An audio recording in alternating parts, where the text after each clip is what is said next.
Ever wondered how long it would take a passenger jet to fly to the Sun, or Jupiter, or even our closest stellar neighbour, or beyond? By the end of this journey, we'll reach a destination so far away, it will shatter your sense of time itself. But first, let's start with the Sun. Before we start, there are 3 rules for this video. 1. Yes, we all know passenger jets can't actually fly in space. 2. Every distance and time you'll hear is real. 3. And by the end, your mind will be blown. We lift off from Earth. Day 1. The blue fades into black, and our home shrinks into the rear view. Hours become days, days become weeks. The numbers keep ticking upward as the cabin hum becomes your new heartbeat. After 7 years in the air, we reach our first waypoint, Venus, Earth's evil twin. An atmosphere of carbon dioxide thick enough to crush, clouds of acid, and a surface hot enough to melt lead. It even spins backwards, and a day here lasts longer than its year. We slip past Venus and keep falling inwards. Another 7 years later, we skim past Mercury, airless, cratered and brutal. Scorching days, freezing nights. The speed demon of the inner system, with a giant iron heart and a strange magnetic field. The void brightens to white-hot gold. The dials peak. There's nowhere left to run. Finally, after almost 19 years in the air, the 747 reaches the Sun. 19 years, just to make it next door. But this is only the beginning. If it takes 2 decades to reach the Sun, how long do you think it'll take us to reach Jupiter, the giant of the solar system? We depart Earth once more, this time forever. Target is 484 million miles away. At a 747's cruising speed of 570 miles per hour, this isn't a holiday hop. It's nearly a century in the sky. We climb through Earth's atmosphere, the blue fading to black. Home shrinks to a glowing marble behind us. Ahead, the endless dark. After 35 million miles and more than 7 years of flying, we finally reach our first waypoint, Mars. The red planet looks lifeless today, but billions of years ago, it wasn't. Mars had rivers, lakes, even oceans. A thick atmosphere kept it warm, making it look a lot like Earth. But its weaker gravity let the air escape, and the solar wind stripped the rest. Now, it's a cold desert, haunted by its past. Engine steady, we push on. Another 150 million miles, about 30 years of flight, brings us to the asteroid belt. Don't picture a chaotic field of rocks smashing into each other.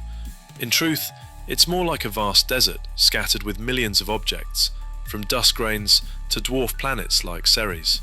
Add them all together, and the entire belt is less than 5% the mass of our moon. The reason it never formed a planet?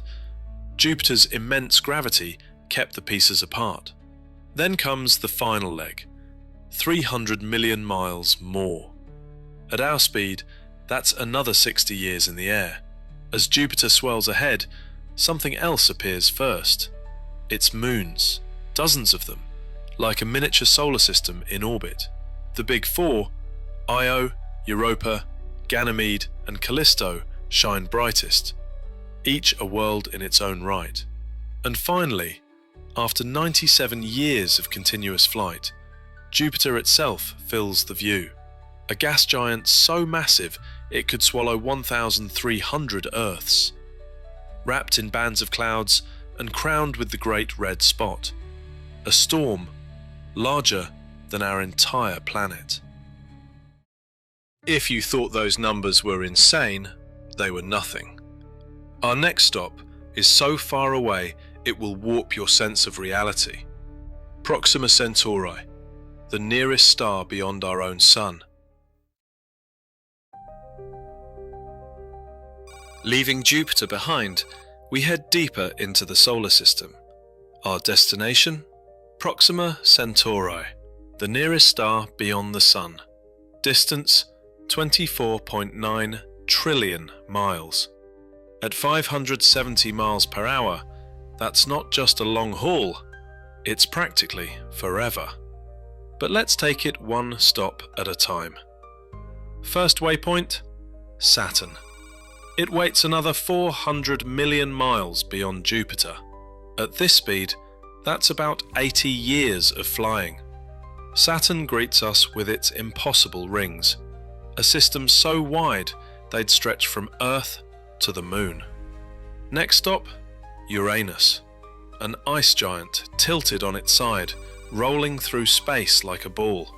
From Saturn, it's another 900 million miles, nearly 180 years of flight. By the time we arrive, multiple generations would have been born and gone aboard our cosmic airliner. Then comes Neptune, the final giant, lying 1 billion miles further on. That's another 200 years in the sky. Here, the Sun is little more than a bright star, and Neptune's deep blue storms rage endlessly in the darkness. Beyond Neptune, we set course for the borderlands of the solar system, the Oort cloud. This is no thin boundary. The inner edge of the Oort cloud begins nearly 183 billion miles from Neptune. At 570 miles per hour, that's over 36,000 years of flight just to reach the doorway. But the cloud itself is vast. It stretches from about 2,000 astronomical units to 50,000 astronomical units, up to 4.5 trillion miles thick. Crossing it at our speed would take nearly 900,000 years. Finally, beyond its outer edge, after nearly 1 million years of flight, the Sun is just another star fading behind us. Ahead lies the endless void of interstellar space. Since there's no waypoints for a while, I'd just like to say thanks so much for watching. Stellar Stories is a one-man band, so your support means the world to me.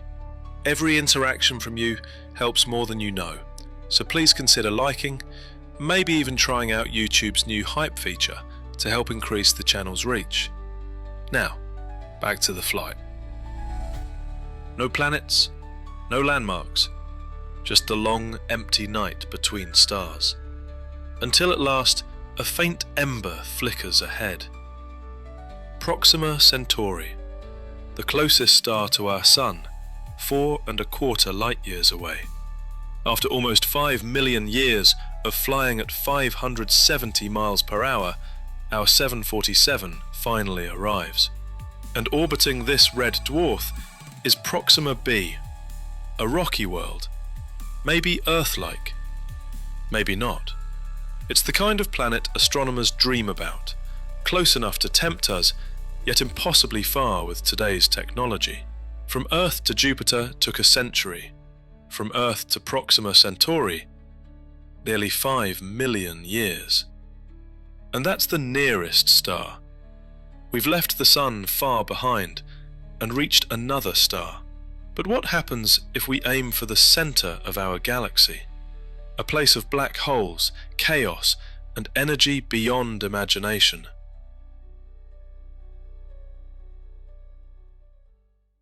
We leave Proxima Centauri behind, the faint red glow of the closest star to our Sun dwindling into the black. Out here, space feels emptier than ever. Only a handful of pinpricks mark the stars of our local bubble. But we're not staying local. Our course is set inward, towards the beating heart of the Milky Way itself. The first great milestone lies far ahead, the giants of Orion, Betelgeuse and Rigel, stars so immense they make our Sun look like a candle beside a bonfire. But before their light swells on the horizon, we must cross thousands of light years through the cold and desolate vacuum of interstellar space. At last, After 642 light-years, our jet reaches Betelgeuse. It has taken nearly 800 million years of continuous flight to arrive. By this point, Earth is still there, but life as we know it has likely ended. Over hundreds of millions of years, the sun's slow brightening would have boiled the oceans and stripped away habitability. Our blue planet has become a barren desert, orbiting a star that is only just beginning to age. Pressing onward, we reach Rigel at 860 light-years from home. Another 250 million years of flight beyond Betelgeuse, a full billion years from Earth. Rigel is the opposite of Betelgeuse. Young, brilliant, and furious. A blue supergiant radiating tens of thousands of times more energy than our Sun. Back in our solar system, the Sun still burns, but Earth has long since become unrecognizable. A dead world under an unforgiving sky. By the time we reach Rigel, our home is only a memory, a fading spark among the stars.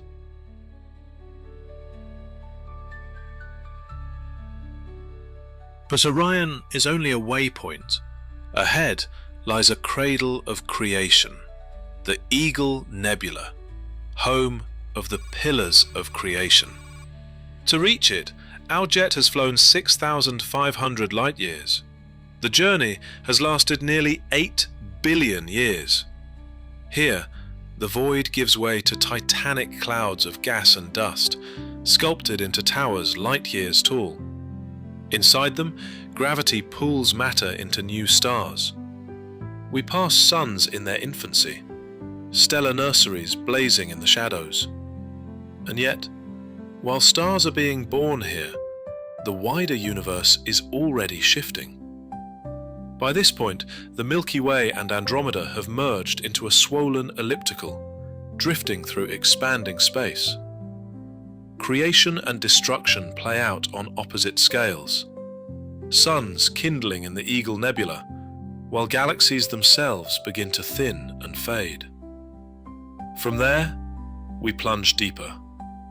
The Milky Way grows thick, stars crowding the sky until the night becomes a river of light.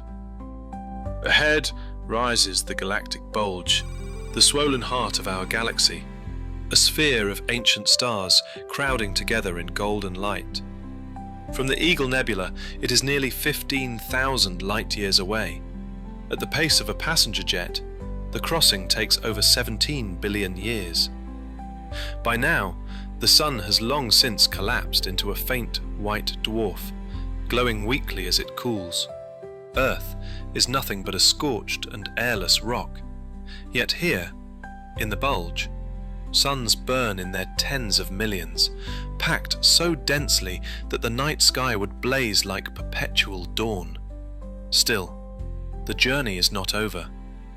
At the very center, hidden in the glow, lies Sagittarius A star, the supermassive black hole around which the entire galaxy turns. To reach it, we must travel another 5,000 light-years, nearly 6 billion years more of flight. And here it is, a supermassive black hole, 4 million times the mass of our Sun. Stars whip around it at breakneck speeds, entire solar systems caught in its gravitational dance. Bursts of radiation flare as matter falls into its maw. But this monster is not eternal. Black holes, for all their power, are slowly leaking away through Hawking radiation, a whisper of quantum energy escaping from their event horizons. For a black hole like Sagittarius A star, the process is almost imperceptible. It will take around 10 to the 67th years, a number so vast it dwarfs all human imagination, before it finally evaporates. By then, the stars will be gone, the galaxies dissolved, the night sky empty. All that remains are black holes, and even they are destined to fade into nothing. Right now, though, it is alive with power, bending space, twisting time and anchoring the orbits of hundreds of billions of stars. The very shape of the galaxy depends on its pull. And here we are, face to face with it. This is the dark heart of the Milky Way, the center of everything we know, and one day, the last ember left behind. This is the scale of the cosmos. Distances so immense, they erase the meaning of miles and years. On Earth, our machines give us wings. We cross continents in hours. But against the stars, we are stillness itself. Even to reach the center of our own galaxy, not its edge, not its farthest star, but just the middle, has taken longer than the entire history of time as we know it. And our galaxy is just one spark in a sea of trillions. The universe is vast, and our journey has only just begun. Ever wondered why math feels baked into the universe itself? Then check out this video, where we ask if we're literally just equations. Or dive into this one, where we ask if we can actually prove the universe is fake. See you next time.